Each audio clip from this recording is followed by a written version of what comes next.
tout d'abord le contexte. Donc la F1, c'est un championnat qui existe depuis 1950, qui est en fait le pinacle du sport automobile. C'est le troisième sport le plus regardé au monde après les Jeux Olympiques et la Coupe du Monde de football. Les courses ont lieu sur tous les continents sauf en Antarctique et il y a environ 600 millions de personnes qui regardent les courses en moyenne. Qu'est-ce que la F1? Donc concrètement, ils sont dans 19 circuits, donc 19 pays visités chaque année. Le nombre en fait, de partenaires télé, 110 partenaires dans 187 territoires. Et concrètement, l'audience totale mondiale, c'est quasiment 2 milliards en 2012. Maintenant, on va parler de revenus du championnat de Formule 1. En 2003, c'est passé de 700 millions de dollars à 1,5 milliard en 2011. Donc on voit qu'il y a une forte progression.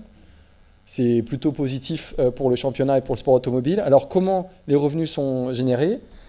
En gros, 500 millions avec les promoteurs, c'est-à-dire qui organisent les courses. 500 millions par rapport aux revenus télévisuels. 250 millions par le sponsoring. Et 250 millions par tout ce qui est hospitalité VIP. Maintenant, on va regarder un peu plus attentivement combien coûte un Grand Prix à organiser, donc par les promoteurs. On peut se rendre compte qu'il y a beaucoup de différences. Ça veut dire que quand le Grand Prix de Monaco est organisé, concrètement, ça leur coûte 0, alors que quand la Malaisie veut organiser un Grand Prix, ça leur coûtera 67 millions. Donc, ça nous montre bien que c'est surtout en Asie que la F1 tire ses plus gros revenus. En Europe, on va dire que c'est les circuits les plus classiques et plus historiques, donc c'est très important pour eux qu'ils continuent, mais ce n'est pas là où ils font le plus d'argent. C'est quelque chose qui est très important de comprendre qu'en Formule 1, la plupart des revenus maintenant arrivent par les promoteurs, et c'est une source de revenus conséquente qui représente 500 millions de dollars par an. Et je pense que dans le futur, il y a beaucoup de pays comme la Malaisie, par exemple, qui sont bien contents d'accueillir la F1 parce que ça fait leur promotion, ça fait leur image. Et c'est pour ça qu'ils payent ce prix fort. Et forcément, plus on est en partenariat et plus on fait de grands prix avec eux, plus on peut négocier à la baisse.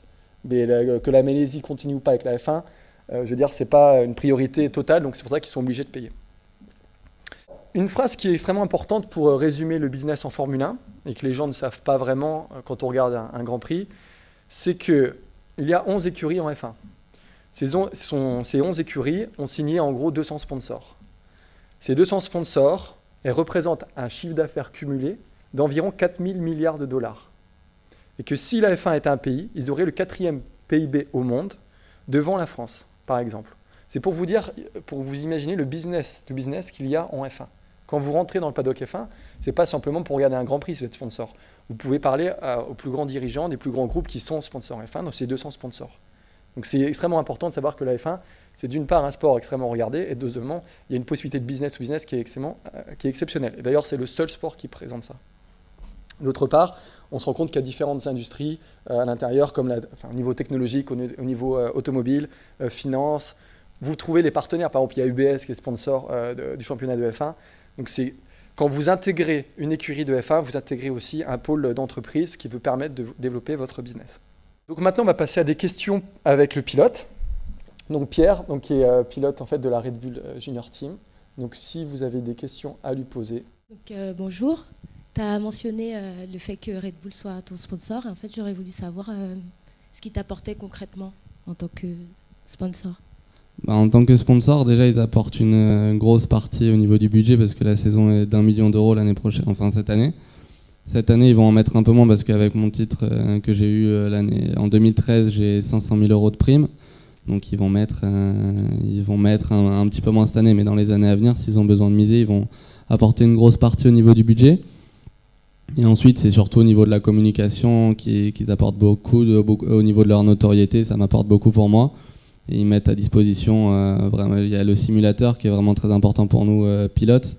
Donc, je vais avoir accès au simulateur F1 cette année pour travailler avant toutes les courses.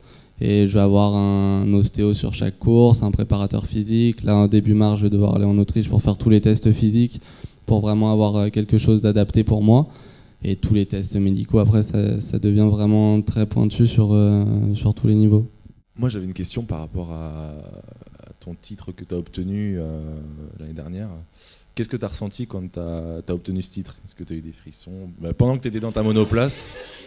Pendant que tu étais dans ta monoplace, qu'est-ce que tu as ressenti Ça peut être physiquement, ça peut être mentalement. Déjà, je sais pas si Grégoire vous a expliqué, mais lors de la dernière course, en gros, j'avais 8 points d'écart avec le deuxième.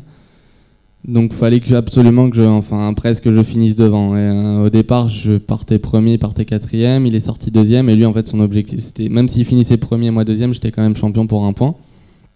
Et le deuxième dans ce championnat gagne 0 et le premier gagne 500 000. Donc il y a beaucoup d'argent en jeu. Et c'était contre un Anglais. Et au premier tour, il s'est retrouvé deuxième derrière moi et il a essayé il y a un freinage où il m'a percuté. Du coup, j'étais premier, je suis parti en tête à queue et je suis reparti 10e.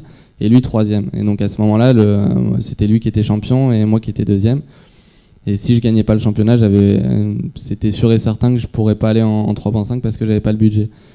Et donc à ce moment-là, j'étais un peu, je me disais, c'est pas fini, faut battre jusqu'à la fin de la course, mais pour un moment précis, c'était fini. Et comme il m'a sorti, c'était pas admissible, ils lui ont mis une pénalité. Donc au milieu de la course, je savais que j'étais champion.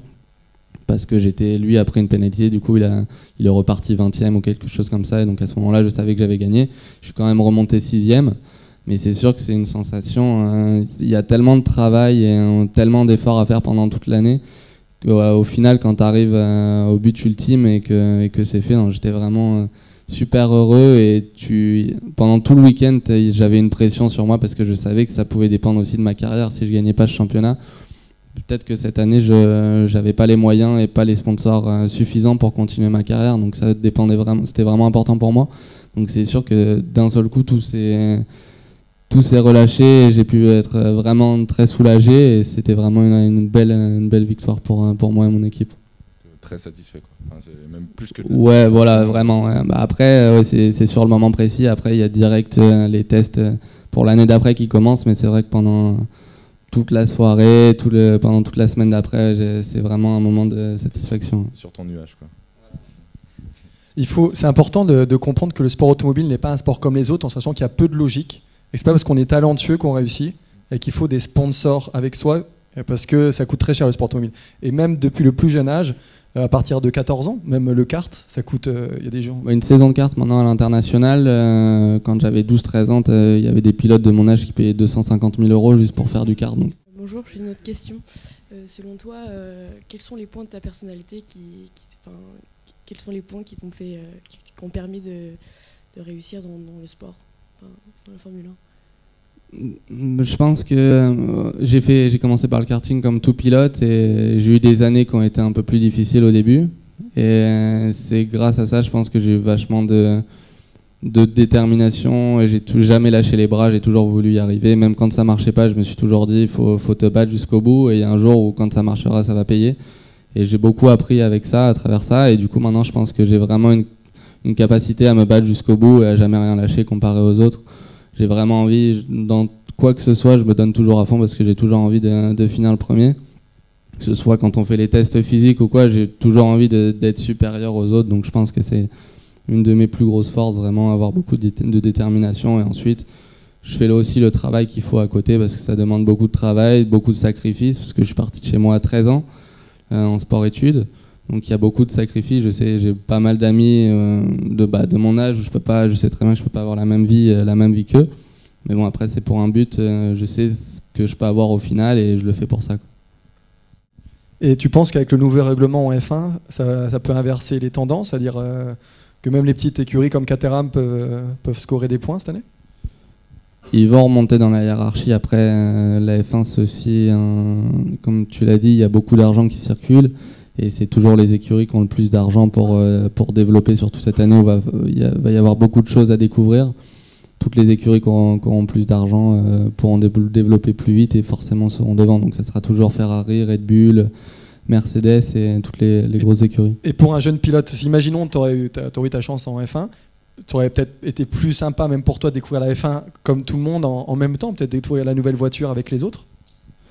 Pour tous les pilotes qui viennent d'arriver, les premières années qui vont arriver cette année en F1, je pense que ça va être plus facile parce que c'est tellement un gros changement que ça va être tout le monde va un peu découvrir et du coup les jeunes pilotes vont partir entre guillemets au même stade que les anciens puisque tout est nouveau. Après, je pense que c'est quand même mieux d'arriver en ce moment en F1 comme tout va être nouveau que d'arriver avant où il y a des pilotes, ça fait 10 ans qu'ils sont là-dedans et qui connaissent parfaitement tout.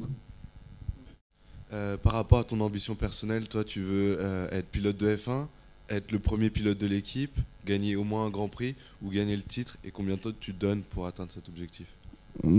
Bah, je sais que pour moi c'est vraiment le titre de champion du monde en F1 qui m'intéresse, parce que comme tout sportif, je pense que si t'as pas envie de gagner, t'y arriveras jamais. Donc comme je l'ai dit tout à l'heure, dans tout ce que je fais, ce qui m'intéresse c'est juste de gagner, d'être le plus fort par rapport aux autres.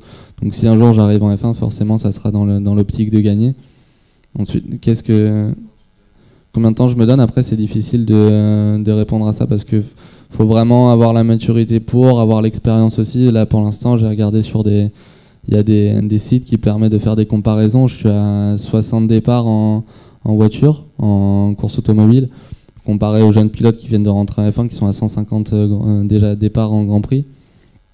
Donc il y a quand même une grosse différence. Après combien de temps je me donne, le plus tôt possible, mais j'ai pas envie d'arriver et de pas avoir l'expérience suffisante pour me faire sortir au bout d'une année. Donc je veux vraiment être préparé et être sûr de pouvoir montrer de quoi je suis capable dès ma première année. Donc, pourquoi pas d'ici 2 ans, pourquoi pas, si ça se passe bien en 3.5, normalement faut faire 2 années, donc pourquoi pas après.